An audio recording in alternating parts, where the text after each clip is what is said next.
지난 금요일 뉴욕 증시는 나름대로 좀 무난하게 끝이 났습니다. 나스닥이 강보합권의 마무리를 지었고요. 다우와 S&P 500이 조금 아쉬운 모습이었는데 다만 이제 주말 사이에 미국과 이란 간의 이 휴전 협상이 결렬되면서 다시 한번 새로운 국면에 진입하고 있는 우리 시장입니다. 어떤 투자 전략 세워야 할지 김영재 SK증권 명동지점 부장 모시고 이야기 나눠볼게요. 어서 오세요. 네, 안녕하십니까? 네, 우선 지난주 증시 이야기부터 한번 나눠볼까요? 우선 지난주에 전망을 좀 해주신 대로 실제로 이 코스피의 외국인이 좀 굉장히 크게 순매수 전환을 해줬더라고요. 이 코스피 상승이 유독 좀 두드러졌었던 한 주였습니다. 그렇습니다. 사실 뭐 글로벌 증시 다 반등했는데 코스피가 이제 8.9% 상승하고 코스닥은 지금 2.8% 상승했는데 특징적인 점은 대만도 지금 8%대 상승이 나타났고 네. 일본 역시 지금 7%대 상승이 나타나서 이제 미국이랑 유럽은 거의 한 3, 4% 반등이었는데 아시아 증시가 유독 강했다라는 게 좀 특징입니다. 환율이 24.6원 한 주 동안 하락을 해서 지금 올해 가장 큰 하락을 기록했고요. 또 국제유가 WTI 기준으로도 좀 13% 하락을 해서 증시 반등이 좀 도와줬다. 그리고 금리도 강보합권으로 변동성이 크지 않았던 한 주였습니다.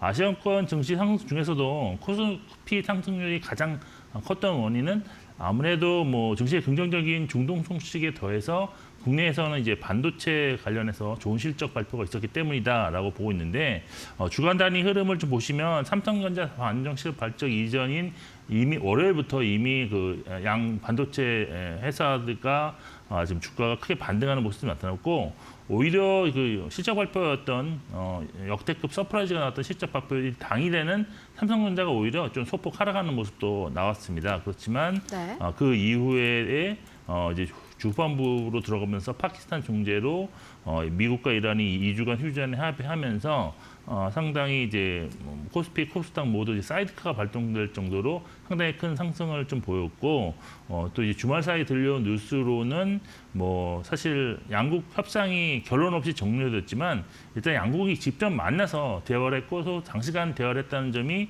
좀 의미를 부여하는 그런 소식들이 좀 나오지 않았나라고 보고 있습니다. 일단 국내 증시가 급등하면서 큰 상승을 이루었던 업종들도 많이 나왔는데요. 주간 단위로 9% 이상 상승한 업종에는 건설, 전기전자, 통신, 화학 업종이 있었습니다. 외국인도 삼성전자 역대급 서프라이즈와 환율 하락에 화답하듯이 코스피에서 이제 7주 연속 순매도를 마감하고 지금 5조 원대 순매수 전환했고요. 또 코스닥은 2주 연속 순매수를 기록을 했습니다. 외국인들 특히 반도체 대장주의 순매수가 집중되었는데요. 삼성전자를 2조 3천억 원, SK하이닉스를 1조 8천억 순매수해서 두 종목 합계 4천억 초반대 순매수를 기록했습니다. 지난주 전반적으로 이제 지수가 우상향하는 경향이 좀 강했었는데 이 와중에 이제 바이오 업종처럼 하락을 지속하는 업종도 좀 바닥을 형성했다고 볼 수가 있겠고 따라서 이번 주에는 반등이 좀 더 이어지지 않을까 하는 기대감을 만든 한 주였다라고 정리해드리겠습니다. 네, 이제 설명을 해주시는 와중에 저희가 이제 한 가지 속보가 나왔습니다. 갑작스럽게 지금 이제 이 WTI가 배럴당 104달러를 넘어서면서 8% 이상 급등을 했는데요. 7시에 이 성명문 하나가 발표가 됐습니다. 미군이 한국 시각, 그러니까 우리 시각으로 오늘 밤 11시부터 이란 해상을 봉쇄한다는 소식이 새롭게 전해지면서 지금 이 시각 이 국제유가가 8% 이상 갑자기 급등하고 있다는 점, 우리 시장에는 이 굉장히 부담감으로 작용하는 소식이 한 가지 나왔다는 점 체크를 해보시면 좋을 것 같습니다. 뭐 이렇게요. 주말 사이에 협상이 결렬되면서 상황이 더욱더 좀 파국으로 치닫는 그런 모습입니다. 앞으로 좀 이제 전쟁의 방향성과 대응 전략은 지금 이 시점에서 어떻게 좀 짜봐야 될까요?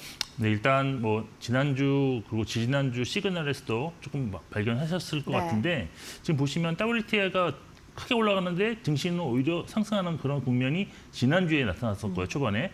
그리고 지금 사실 보시면 이 지금 현재의 이란과의 전쟁이 과거 트럼프 대통령이 집권했었던 1기와 2기에 있었던 중국과의 관세 전쟁과 매우 유사한 패턴을 지금 보이고 있다는 것이 증권가의 어떤 공통된 의견입니다. 특히 KB증권에서 이런 것에 대한 전략적 분석을 많이 내놨는데 먼저 지난 2019년과 작년에 중국과의 두 차례 관세 협정에서 트럼프 대통령은 아주 비슷한 패턴으로 협상을 전개한 전력이 있는데요.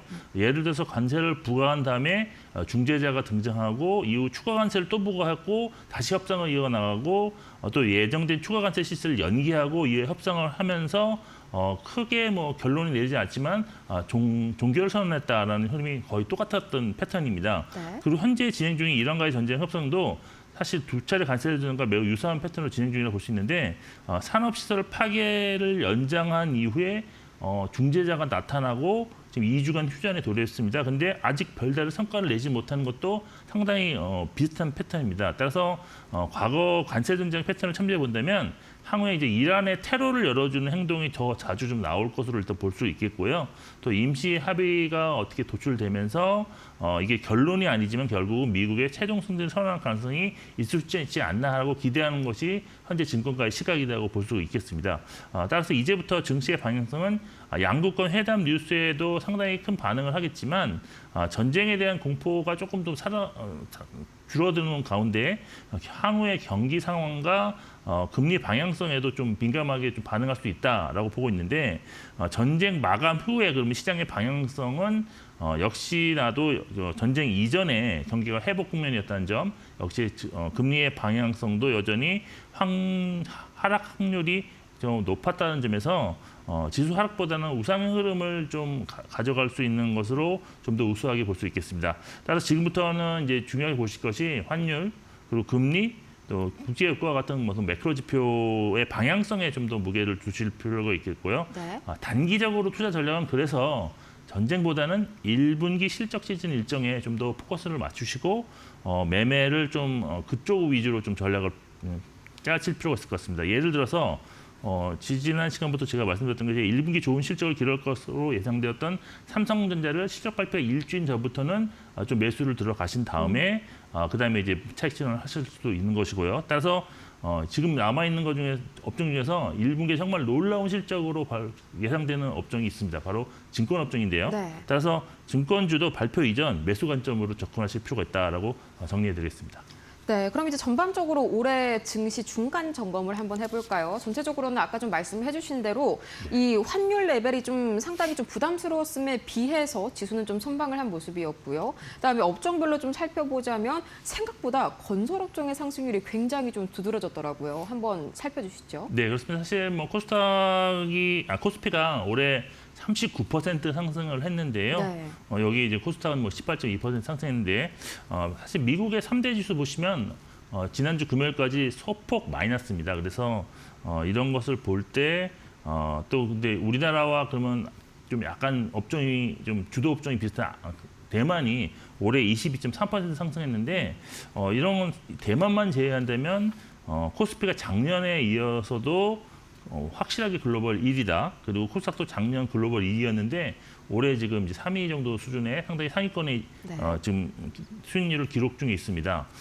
사실 이러한 성과는 뭐 말씀하신 것처럼 현재 진행 중인 원화 약세 그리고 또 외국인 매도가 무려 연초 이후에 64조 원의 순매도가 나타났음에도 불구하고 이렇게 상당히 좀 좋은 성과를 낸 것이 상당히 특징이라고 할 수 있는데 아무래도 국내 증시의 강세 원인으로 가장 손꼽을 수 있는 것은 수출이 지속적으로 개선 중이라는 점을 꼽을 수 있겠습니다. 지금 1분기까지 우리나라 수출이 전년 동기 대비 37.1% 증가한 2,195억 달러인데요. 이 중에서 반도체 수출이 785억 달러로 전년 대비 134% 증가한 모습을 보였습니다. 그래서 현재도 이 증가율, 그다음에 절대 금액이 지금 분기 시간이 월별로 지금 통계를 보시면 계속 증가하고 있는 것이 특징입니다. 그래서 이런 것을 바탕으로 올해 주가 상승 업종을 살펴보면 1위가 이제 올해 122.9% 상승한 건설 업종이고요. 네. 2위가 91.6% 상승한 증권 업종. 그리고 3위가 이제 61.4% 증가한 전기전자 업종인데 반대로 하락률 상위 업종에는 6.4% 마이너스를 기록한 전기가스 업종, 2% 마이너스 의약품 그리고 강보업 기록한 섬유 의복 업종이 있었습니다. 올해 상승률 상위 업종 특징을 보시면 사실 작년에는 실적 성장 기대감이 상당히 반영되면서 뭐 전력기기라든지 원자력, 반도체도 역시 상당히 큰 상승률을 기록했는데 올해는 실적 성장 기대감도 분명히 반영되고 있지만 여기에 또 향후에 기대되는 수주 어떤 기대감이 반영되면서 건설업종이 여기에 상위에 포함됐다는 게 특징입니다. 그리고 실적 측면에서 접근해 본다면 사실 올해 코스피 영업이익 전체 지금 추정치가 지속적으로 상승 중이라는 특징이 있다고 볼 수 있는데요. 지난해 말에는 이제 올해 2026년 기준으로 한 400조 원 수준에서 영업이익이 상승될 것으로 추정되었지만 현재는 지금 삼성전자 실적이 나온 이후에는 700조 원으로 증가를 한 상황이고요. 또 내년 추정치는 지금 800조 원 이상으로 형성되어 있습니다. 이에 근거해서 코스피 이제 12월 선행 PER 배수를 좀 구해보면 한 9배에서 9배 미만, 소폭 미만 정도로 좀 형성되어 있는데 최근 5개년 평균 배수가 10.4배인 점을 본다면 이것이 결국 지금 전쟁이 진행되면서 코스피도 뻗어지고 변동성이 나타나지만 지수 하락 방어의 논리로 적용되고 있다고 볼 수 있겠습니다. 그리고 지금 국내 증권사도 포함해서 글로벌 뭐 주요 IB들의 올해 코스피 목표 지수 평균치가 지금 7,000선 정도 되는데요. 아직도요? 네, 그렇습니다. 네. 그리고 아직까지 보시면 제가 못 봤는데 아직은 목표 전망을 좀 하향 조정한 곳이 없었다는 점에서 현대 지수대에서 좀 급락할 가능성은 크지 않다라고 볼 수 있겠습니다. 네, 근데 올해 건설업종이 122%나 올랐다는 게 굉장히 좀 놀랍네요. 뭔가 특별한 모멘텀이 있었나요? 뭐 지금 자리에서 신규 매수하는 게 아직도 유효한지도 궁금하네요. 네, 그렇습니다. 사실 중동 지역 전쟁으로 수혜를 보는 업종이 크게 뭐 저는 세 가지 정도 있다라고 네. 보는데 다들 아시다시피 이제 방산업이 있었을 거고요. 그렇죠. 또 이제 정유업, 뭐 평가 차이가 났기 때문이죠. 그다음에 이제 건설업인데요. 사실 건설업 상승의 원인은 전쟁 발발 이후에 이란이 이제 주변 나라의 정유 시설을 이제 공격하면서 항우 전쟁이 끝났을 때 원래 이 정유 시설을 건설한 업체에게 재건 수주를 의뢰할 것이라는 그런 기대감이 지금 건설업 주가에 상당히 많이 반영돼 있다는 점이 특징입니다. 이러한 점은 이제 전쟁이 발발한 3월에 이 건설업의 주가들이 크게 상승했다는 것에도 발견이 되는데 지금 3월 1일부터 현재까지 주가 상승을 보시면 대우건설이 무려 139% 상승했고요. DLENC가 83%, 그리고 GS건설이 이제 새롭게 68% 상승 중에 있습니다. 그리고 올해 2월까지 건설업 주가가 상승했던 원인은 올해 역시 글로벌 원전 수지의 원년이 증가할 것으로 보이고 있고요. 또 기존에 협력 건설하기로 되어 있던 뭐 소형 원자력 SMR에 관련해서 수익성이 이제 과시화되는 구간으로 진입한다는 기대감이 작용됐기 때문입니다. 근데 이제 작년까지는 원전 건설 관련해서 뭐 두산 에너빌리티라든지 현대건설, 뭐 한전기술 정도가 크게 이제 대장으로서 역할을 했는데 여기에 이제 과거 시공이 경험이 많았었던 대우건설도까지도 팀코리아에 지금 합류하면서 특히 올해 상당히 높은 주가 상승을 기록하고 있다는 것이 건설업 어떤 특징이라고 할 수 있겠습니다. 관련해서 이제 투자 전략 수립에는 저는 이제 먼저 항우 중동 지역 전쟁이 어떠한 방향으로 진행되는지가 좀 중요하다고 보고 있는데요. 만약 여기서 전쟁이 확산되지 않고 지금 일부 이제 증권가에서 보는 시각적으로 이렇게 뭐 최종적인 합의가 나올 것이다라고 많이 그런 방향으로 진행된다면 수익 시장 사실 수익에 기반하지 않고 모멘텀으로 지금 올라온 것이 사실 건설주라고 볼 수 있습니다. 그렇죠. 그래서 건설주가 주가는 현재 구간이 오버슈팅일 가능성이 더 높아지는 것이고 그래서 하락할 가능성이 조금 더 높지 않나라고 보고 있고요.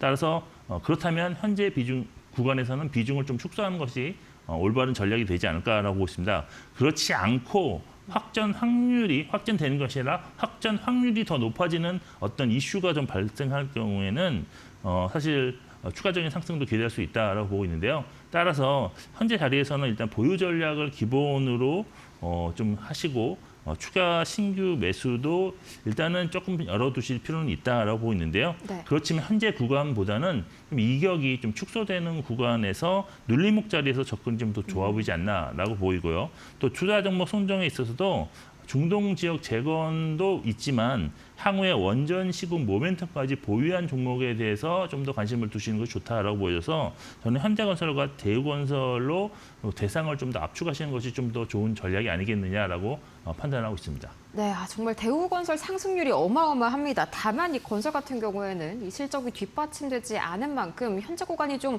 오버슈팅에 진입했을 수 있다는 점, 이 주의해서 신규 매수에 나서시길 바라고요.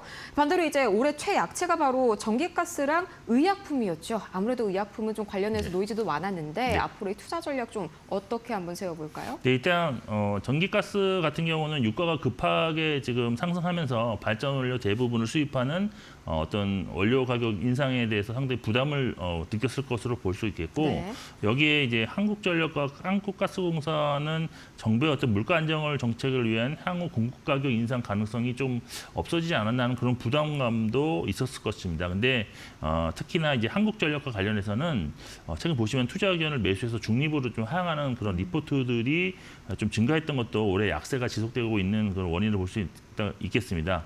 그리고 의약품과 또 코스닥 바이오업종 같은 경우는 물론 이제 최근에 이제 금리 하락 추세가 중단될 수 있다는 그런 우려감이 좀 거기에 반영된 측면도 있고요. 또 정부의 코스닥 활성화 기대감과 코스닥 액티브 ETF 출시에 따라서 기대감의 동반은 크게 상승한 적이 있었습니다. 그런데 오히려 이것이 수급적 요인으로 급락을 하면서 가장 부진한 수익률을 기록하게 되었다고 보입니다. 관련해서 투자 전략은 저는 전기가스 경우는 국제 유가 흐름과 금리 방향성을 좀 잘 관찰하셔야 된다라고 보고 있는데 개인적으로 전기가스와 같은 방어주 성격이 짙은 대형주의 경우에는 네. 기술적으로 추세 매매가 참 잘 맞는 경우가 많습니다. 근데 대표주 한국전력의 경우에 지금 추세가 중기적 추세가 하락 전환 관계로 일단 추세 전환이 확인된 이후에 진입하시는 것이 훨씬 좋다라고 보입니다. 바이오는 일단 이번 주에 어떤 미국 아마케어 개점에 따라서 전반적으로 관심이 가질 수가 있다고 보여서 이번 주는 특히 바이오 종목에 대한 관심도를 높이실 필요가 있다고 보고 있습니다. 네, 이렇게 AACR에 대한 기대감까지 이번 김영재 SK증권 명도진전 부장과의 이 대답을 통해서 자세하게 분석해봤습니다. 오늘도 좋은 말씀 고맙습니다. 네.